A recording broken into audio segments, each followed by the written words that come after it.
이스라엘이 애굽에서 나오며 야곱의 집안이 언어가 다른 민족에게서 나올 때에 유다는 여호와의 성소가 되고 이스라엘은 그의 영토가 되었도다. 바다가 보고 도망하며 요단은 물러갔으니 산들은 순양들같이 뛰놀며 작은 산들은 어린 양들같이 뛰어도다. 바다야 내가 도망함은 어찌함이며 요단아 내가 물러가면 어찌함인가. 너희 산들아 순양들같이 뛰놀며 작은 산들아 어린 양들같이 뛰놀면 어찌함인가. 땅이여 너는 주 앞 곧 야곱의 하나님 앞에서 떨지어다. 그가 반석을 쳐서 몸물이 되게 하시며 차돌로 샘물이 되게 하셨도다. 저는 소중한 사람들 와서 기적을 일상처럼 체험하고 있습니다. 매일매일이 도저히 뛰어넘을 수 없는 상황이지만 그 상황을 다 헤치고 지금까지 왔어요. 건축도 그렇고 또 여러 가지 또 그 이후에 하자도 그렇고 또 사람 세우는 일, 특별히 의사 선생님 세우는 일, 뭐 제가 세우는 게 아니죠. 의사 선생님이 오시는 거죠. 그냥 내 거가 들어와야 되는 거니까. 이 산골짜기에 누가 들어오겠어요. 또 간호사 선생님 오시는 거, 여러 가지 문제들 다 하나하나 우리 환우들 위해서 기도하고 나아가는 것들 하나하나 다 놀라운 기적들로 지금 여기까지 오게 되었는데, 그게 다 기적이에요. 기적. 내가 힘쓴다고 되는 게 아니고 하나님의 경영하심과 인도하심이 쫓아서 지금까지 다 그렇게 해오셨어요. 그래서 그것들을 붙들고 또 내게 닥쳐오는 이 모든 문제들을 이제는 조금 다른 해석을 갖게 돼요. 그래, 하나님이 하실 거다. 지금 이 문제도 하나님이 지금까지 해오셨으니까 하나님이 또 열어가셔야 돼. 내가 어떻게 하려고 내가 나름대로 노력을 하려고 해도 답이 안 나와요. 그럼 그냥 결국 하나님 앞에 돌아가야 된다. 그 생각밖에 주어지는 게 없어요. 그리고 확신이 들어요. 하나님이 지금까지 해오셨으니까 이제 또 하나님이 열어가실 거다. 저는 그런 나름대로의 쌓여온 게 있어요. 이 힐링센터를 통해서 나름대로 믿음의 내성이 생기기 시작했어요. 그런데 전혀 믿음이 없던 사람이 앞으로 내게 닥치는 일들을 어떻게 믿음으로 쌓아서 나갈 수 있겠습니까? 믿음이 있는 사람도 마찬가지지만 그 근거가 있어야 되지 않겠어요? 왜냐하면 앞으로 일어나는 일들을 믿음으로 헤쳐나간다는 것은 보이지 않는 것, 잡히지 않는 것, 이런 것들을 내가 믿고 그것이 실상으로 나타나게 하는 것인데 그걸 어떻게 할 수 있겠어요? 근데 오늘 이 말씀은 우리에게 가르쳐 주시는 게 있어요. 바로 뭐냐면 성경이에요. 성경. 하나님이 하신 일에 대해서 성경은 어떤 것입니까? 가장 공식적인, 수많은 사람들이 인정하고 이해하는 하나님의 역사를 기록했기 때문에 그걸 읽고 그걸 믿으면, 그러면 나는 오늘 그걸 또 이루실 하나님을 붙들게 되는 거예요. 하나님이 우리 인간처럼 늙어서 지금은 하실 수 없는 것이 아니에요. 그때 하나님이 동일하게 오늘도 일하신다는 얘기를 여러분 믿으시기 바랍니다. 그래서 오늘 추인은 시편 114편 3절 말씀해 보시면 바다가 보고 도망하며 요단은 물러갔고 라고 돼 있어요. 홍해가 갈라지고 요단이 갈라진 역사, 그리하여서 이스라엘이 마른 땅을 걷듯이 건너갔던 역사. 짧게 쓰여 있죠. 딱 두 구절에. 그렇지만 이게 구약의 특별히 모세오경 전체를 얘기하는 얘기 아닙니까? 출애굽의 역사. 바다를 가르시고 요단을 가르시며 그 땅과 산과 모든 것을 뒤흔드시며 하나님의 역사를 일으키셨던 그 하나님. 어떤 사람들은 그래요. 오늘날 기적에 대해서 얘기하지 마라, 은사에 대해서 얘기하지 마라, 병 고침에 대해서 얘기하지 마라. 그건 가끔 선교지에서나 일어나는 일이다. 그러면 우리 이거 못했어요. 절대 이걸 못해요. 어떻게 하겠어요, 이거를. 오늘도 전화가 왔어요. 순천에서. 순천 사람 누구였죠? 순천 사람 월요일 날 오신대요. 나 사투리가. 네. 어떻게 가요?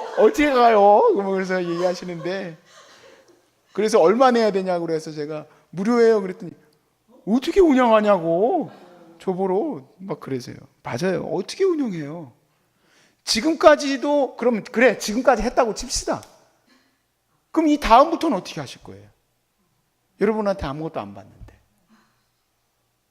예? 요즘에 쌀이 쑥쑥 없어져요.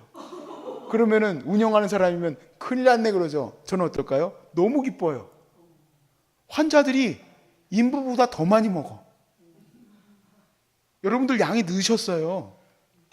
보니까 처음 왔을 때 코딱지만큼 먹다가 지금은 잘 드셔요. 감사해요. 못 드시던 분들이 잘 드셔서.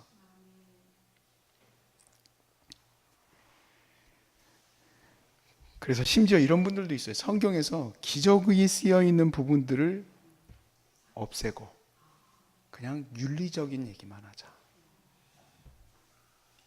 설교에서 기적을 얘기할 필요가 없다는 거죠. 윤리적인 얘기, 사랑 얘기, 심리적인 얘기, 안정을 취하는 얘기. 만약에 괜히 하나님 고치신다 얘기했다가 안 고쳐주시면 어떡할 거냐? 그걸 왜 내가 책임집니까? 하나님 하실 일을. 우리는 선포하는 겁니다. 하나님이 하실 것을 선포하는 거예요. 믿음으로 선포하는 거예요. 생각해 보면요, 홍해를 가르는 일이 어렵죠? 여러분 어떻게 바다를 가를 수 있습니까? 바다를 가르기는 어려운 일이에요. 그런데 오늘 이 말씀을 통해서 제가 깨닫게 되는 것은 바다를 가르는 일보다, 또 그리고 8절에 반석을 쳐서 못물이 되게 하시고 차돌로 샘물이 되게 하시는 것, 돌이 물을 낸다? 어려운 일이죠. 그런데 그거보다 더 어려운 일이 뭐냐면 내가 예수 믿게 된 게 더 어려운 일이에요. 내가 예수 믿게 된 게. 제가 한번 설명을 해볼게요. 내가 예수 믿게 될 것이 왜 그렇게 놀라운 기적이냐면, 차라리 홍해를 가르는 건 있는 물을 가르시는 거잖아요. 물이 이렇게 있는데요, 물리적으로. 얘를 가르시는 거예요. 그냥 그 시간과 공간에서. 내가 예수 믿게 되는 건요, 수없이 많은 시간과 공간과 사람의 그런 현상들이 교차해가지고 내가 예수 믿게 되는 거예요.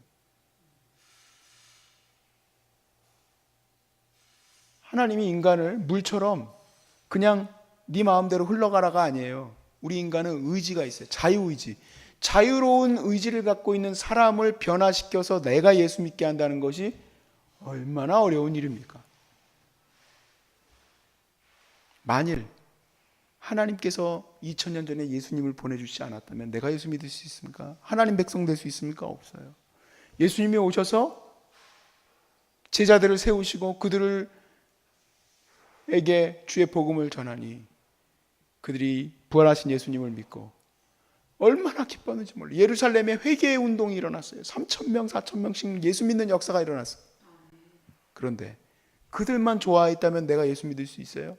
하나님이 그들을 핍박하시는 가운데 놔두셔서 그들이 흩어졌어요. 두려워서.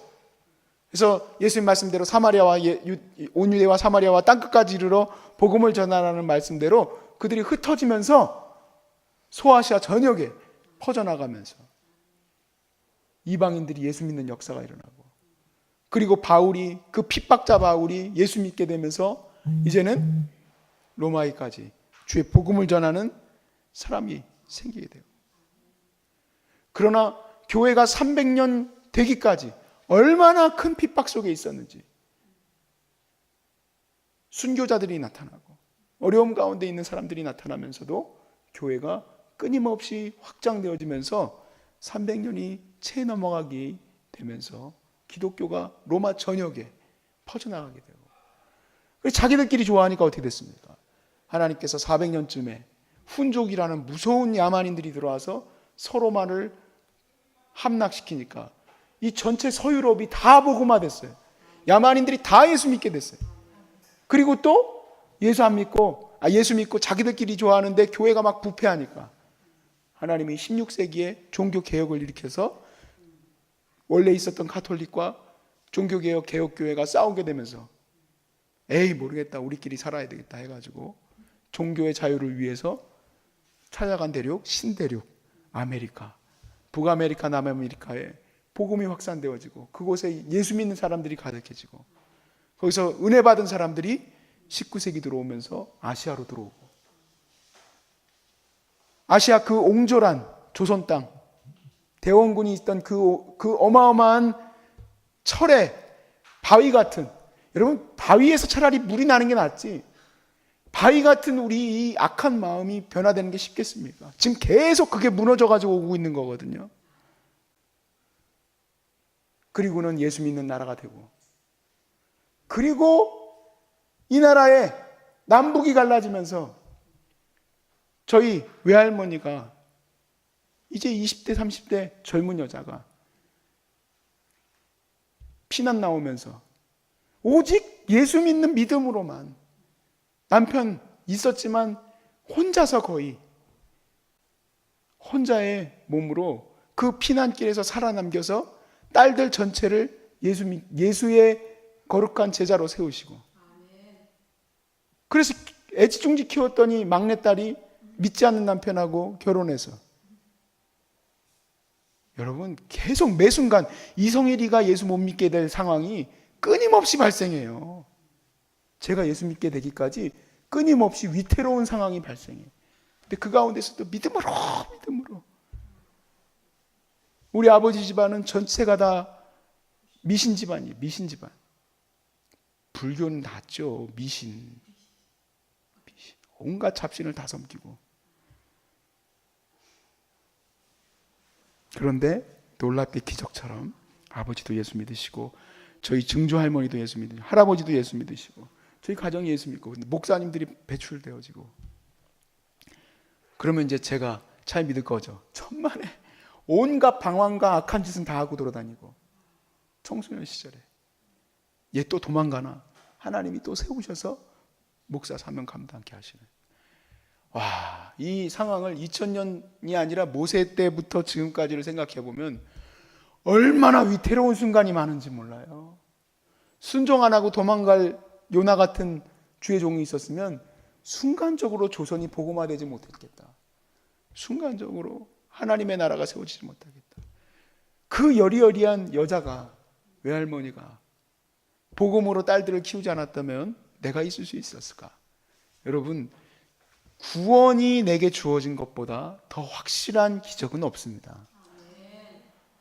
그렇다면 지금 그렇게 놀라운 역사로 지금 물을 가르시고 홍해를 가르시고 그래서 주의 백성들을 이끌어내시던 그 하나님의 목표가 나 때문임을 여러분 믿으시기 바랍니다. 여기 소중한 사람들이 반석 위에 세워졌어요. 그리고 이 반석 100m를 뚫고 들어가서 거기서 지하 안반수가, 여러분 물 먹을 때마다 확신을 하세요. 이야, 30살밖에 안 된 젊은 여자가 100m 밑에 물이 있을 거라고 알고 여길 지었겠습니까? 30년 전에? 그걸 어떻게 알아요? 물쟁이라고 그러잖아요. 와서 여긴 절대 없다고 그랬어요. 내 손에 장을 짓겠다고. 여기 절대 물이 없다고. 그분 장 안 지셨어요. 그분은 장 안 지었어요.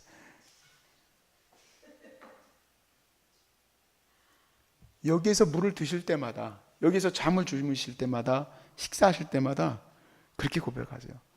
여기까지 기적으로 인도하신 하나님이 내게 무엇을 원하실까? 믿음을 요구하세요. 네가 그런 하나님을 믿는다면 다음에 무엇을 향해서 가야 되겠느냐?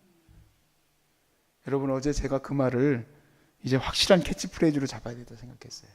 환자의 사명은 병 낫는 거예요. 목사의 사명은 설교 열심히 하는 거고, 선생님 사명은 잘 가르치는 거고, 학생의 사명은 공부 열심히 하는 거고, 환자의 사명은 병 나아서 뭐 해야 됩니까?